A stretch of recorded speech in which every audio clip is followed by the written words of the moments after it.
Oh Allah, Lord of East and the Lord of the West. Oh Allah, Ya Rabbi, Ya Allah.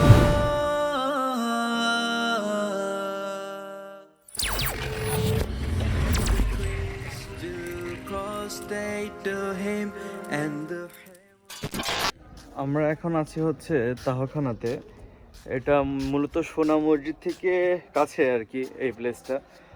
আর এখানে অনেক কবর আছে, তো বিশেষ করে এখানে দুটো স্পেশাল কবর আছে, যেটাকে জিন্দা পাথর বলা হয়। প্রতি 20 থেকে 25 বছর পর পর এই পাথরটা নাকি 2 থেকে 3 ইঞ্চি করে বাড়তে থাকে। ছোট সোনা মসজিদ থেকে প্রায় 500 মিটার উত্তর পশ্চিমে জাহিদুলবালা নামের দিঘির পশ্চিম পাড়ে তাহাখানার অবস্থান।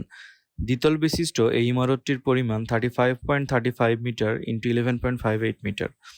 উত্তর পূর্ব ও দক্ষিণ পূর্ব কোণায় দুটি অষ্টকোণাকৃতির কক্ষসহ ওপরতলে মোট 17টি কক্ষ আছে। উত্তর পাশের কক্ষটি নামাজ কক্ষ এবং অন্যান্য কক্ষগুলি দৈনন্দিন বিভিন্ন কাজে, যেমন বিশ্রাম, আপ্যায়ন, ভোজনালয়, গোসল ইত্যাদি কাজে ব্যবহৃত হতো।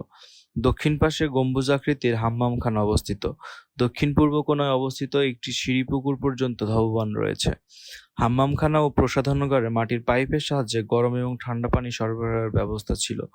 চুন-সুরকির সাহায্যে ছোট আকৃতির ইট দ্বারা নির্মিত এই ইমারতের ভেতরে দেয়ালগাত্রে কুলুঙ্গি সহ অন্যান্য নকশা রয়েছে। ইমারতটির ব্যবহার সম্পর্কে দুটি মত প্রচলিত আছে। প্রথমত, শাহ সুজা অবকাশ যাপন, এলাকা পরিদর্শন এবং তার আধ্যাত্মিক গুরু শাহ নেয়ামতুল্লাহ রহমতুল্লাহের সাথে সাক্ষাতের জন্য এসে এখানে অবস্থান ও রাত্রি যাপন করতেন। দ্বিতীয়ত, আধ্যাত্মিক গুরু শাহ নেয়ামতুল্লাহ রহমতুল্লাহের বসবাসের নিমিত্তে শাহ সুজা খ্রিস্টাব্দ 1655 সালে এটি নির্মাণ করেন। এই ইমারতের উত্তর পশ্চিমে মোঘল আমলের একটি মসজিদ এবং উত্তরে শাহ নেয়ামতুল্লাহ রহমতুল্লাহের মাজার অবস্থিত। বর্তমানে এই ইমারতগুলো প্রত্নতত্ত্ব অধিদপ্তর কর্তৃক সংরক্ষিত পুরাকীর্তি। এখানে হচ্ছে তাহাখানাতে একটা মসজিদ আছে, তো আমরা মেইনলি হচ্ছে আজকের জুম্মার নামাজ আমরা এখানে আদায় করব। এখানকার একটা জিনিস, যেখানে নামাজ পড়লাম আর কি, এখানে আসলে ছোট একটা মসজিদ। তো মসজিদটাই অল্প কিছু জায়গা আছে নামাজ পড়ার মতন। রোদে উত্তপ্ত হয়ে এত পরিমাণ খারাপ অবস্থা যে পা রাখার মতন মানে ক্ষমতা নাই আমাদের, এমন অবস্থা হয়েছে। তো আমার পেছনে দেখতে পাচ্ছেন, এটা হচ্ছে চাঁপাইনবাবগঞ্জের ইমিগ্রেশন। তো এটাই হচ্ছে সে সোনা মসজিদ যে ইমিগ্রেশন সেন্টার হচ্ছে এটাই। তো এটা হচ্ছে বাংলাদেশের শেষ সীমান্ত, এরপরে হচ্ছে ইন্ডিয়া, দূরে দেখা যাচ্ছে ইন্ডিয়া। বাংলাদেশ আর ইন্ডিয়ার লাস্ট বর্ডার হচ্ছে এইখানেই, যদি রাজশাহী সাইড দিয়ে আসেন চাঁপাইনবাবগঞ্জে। এখন আমরা আছি হচ্ছে নোম্যান্স ল্যান্ডে।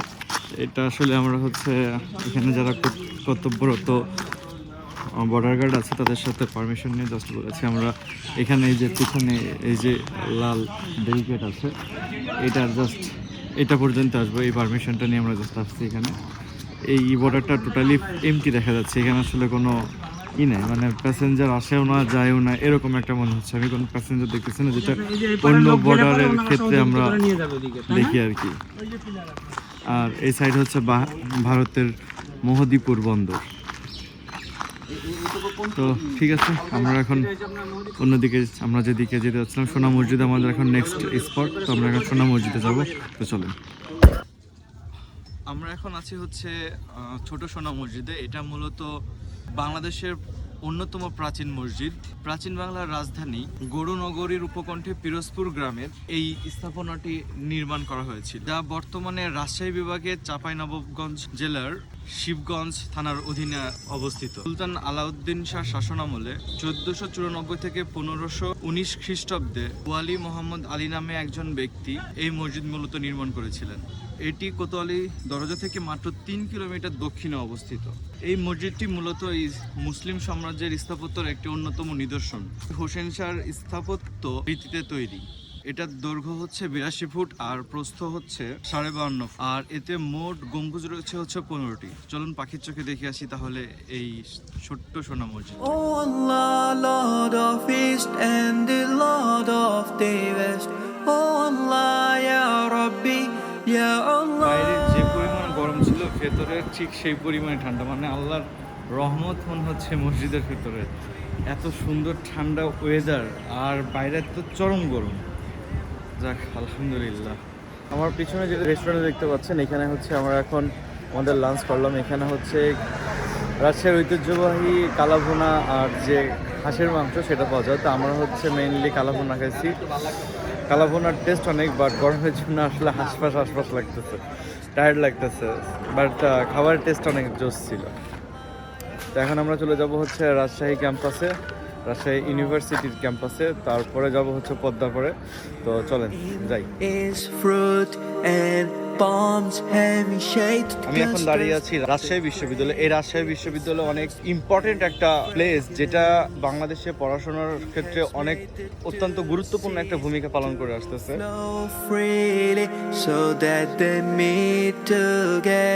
এখন আছি হচ্ছে রাজশাহী ইউনিভার্সিটিতে, আর স্যার হচ্ছে রাজশাহী ইউনিভার্সিটির স্টুডেন্ট ছিল। স্যার কতদিন পর আসলেন ইউনিভার্সিটিতে? না, প্রায় আসেন। তা কেমন স্মৃতি বিজড়িত এই ইউনিভার্সিটি আপনার?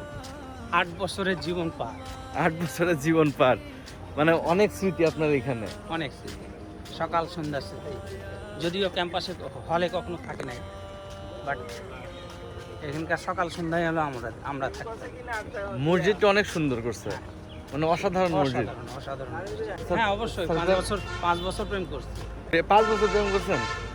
সরি, মিস্টেক, 3 বছর। 3 বছর। বাকি 2 বছর কি মানে প্রেম ছিল না, জাস্ট আড্ডা মারছি? আড্ডা মারছেন। বুঝতে পারতেছেন। আর এই যে আমার পেছনে হচ্ছে এই মসজিদটা, আসেন উজু করে আসি।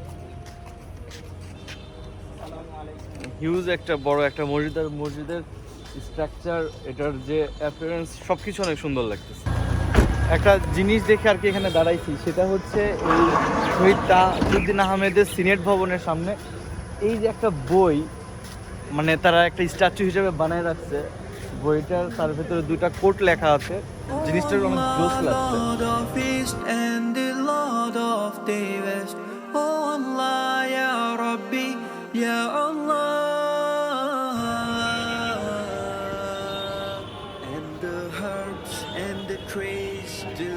Prostrate to him, and the heaven he raised it high, and he made the balance that you may not be inordinate in respect of measure, and the earth he has set it for living creatures.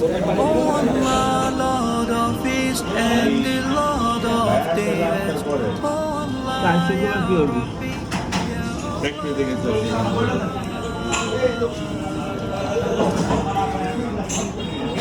Fruit and palms and shade clusters.